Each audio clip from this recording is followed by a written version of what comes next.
অন্যান্য নেতৃবৃন্দ আমরা লক্ষ্য করছি ন্যাপ কমিউনিস্ট পার্টি মুক্তিযুদ্ধকালীন সময়ে ন্যাপ কমিউনিস্ট পার্টি ছাত্রলীগের গোয়েন্দা বাহিনী নেতৃবৃন্দ যারা এখনো বেঁচে আছেন, অবশিষ্ট বেঁচে আছেন, তারা আজকে মার্জনা করবেন।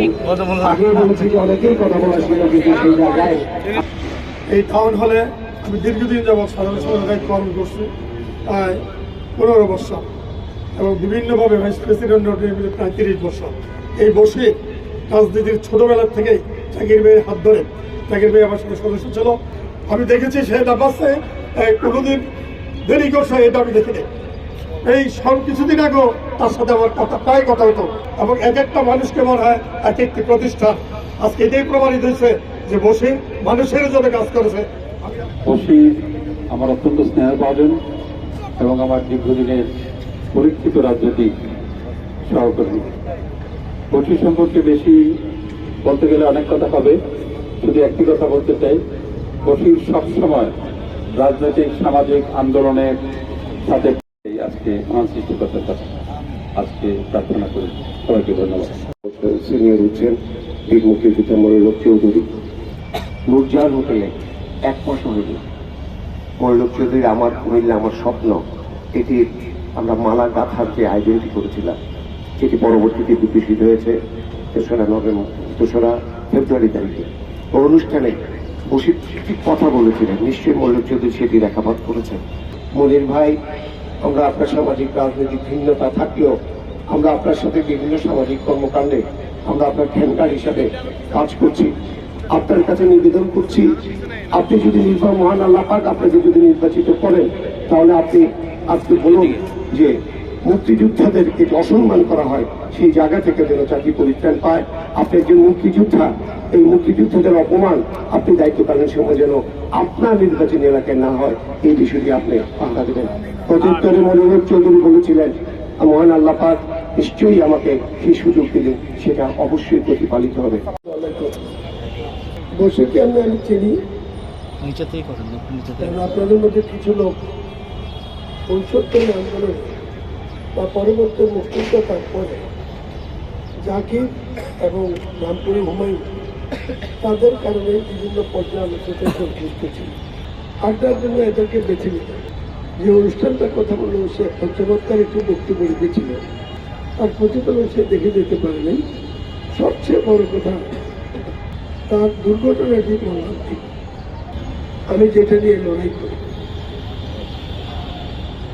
আপনি একটা গাড়িতে উঠবেন, তার ড্রাইভারের লাইসেন্স নেই, তার গাড়ির বৈধতা নেই, কোন রাস্তা যাবে এটা ঠিক নেই। আমরা গা ভাসিয়ে দিয়েছি, এই লাশ সবার উত্তর হয়েছে। বসিরের ফারুক আমাকে বলেছিল তার বিরুদ্ধে আইসি মাত্র 75 করেছি, প্রত্যেক সরকারি ছড়িয়ে তার আইসি উত্তর দেন। আমি জানি দুঃখের কথা কি জানেন, স্বাধীনতার এত বছর পরে 70-এ এবং পরবর্তীতে তাদের বিরুদ্ধে যুদ্ধ শুরু করেছিলাম। আজকেও আমার এই যুদ্ধটা তাদের বিরুদ্ধে। ভূ রাজনীতি লক্ষ্য করুন, গতি প্রকৃতি লক্ষ্য করুন। আরেকটা মুক্তিযুদ্ধ বোধের সামনে আছে। আল্লাহ হাফেজ। বসে থাকলে ভালো।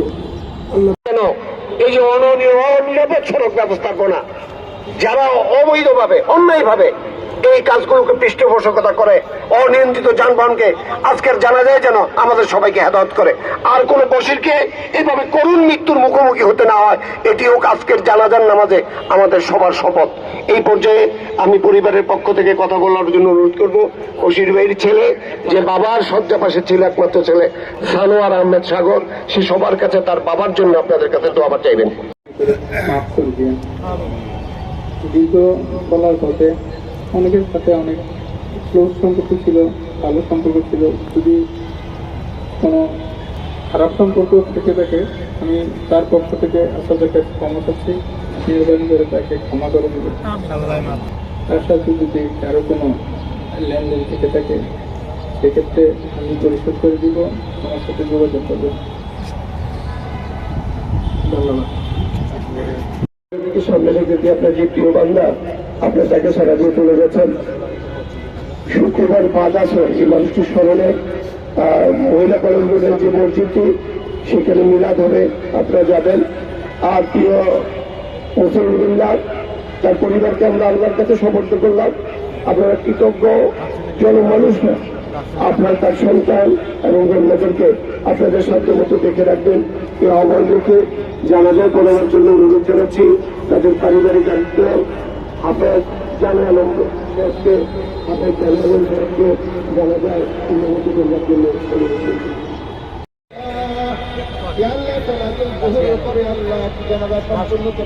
আজকে বিদায় নিয়ে আল্লাহ চিরতর অন্ধকার যাত্রী হতে যাচ্ছেন। দয়া করে ওনাকে আল্লাহ আপনি মাফ করে দেন, ওনার জিন্দিগানের সমস্ত গুনাহ খাতাগুলি মাফ করে দেন।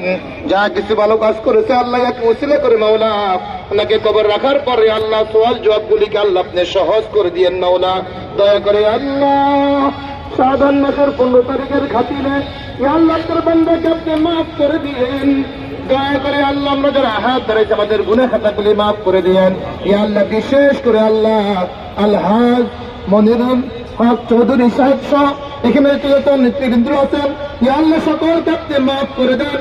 মুহাম্মাদুর রাসূলুল্লাহ সাল্লাল্লাহু আলাইহি যে টিক্কাচর ব্রিজের ওখান থেকে কুমিল্লার দিকে আসছিলাম। এই সময় খুব উশৃঙ্খলভাবে কিছু ছেলেরা হন্ডা বাইক মানে চালাচ্ছিল, আর একটা প্রাইভেট কার খুব দ্রুত গতিতে আসতেছিল উল্টা দিক থেকে। সেই প্রাইভেট কারটি মনে হলো যে আমাদের একেবারে মুখোমুখি সংঘর্ষ হয়ে যাবে।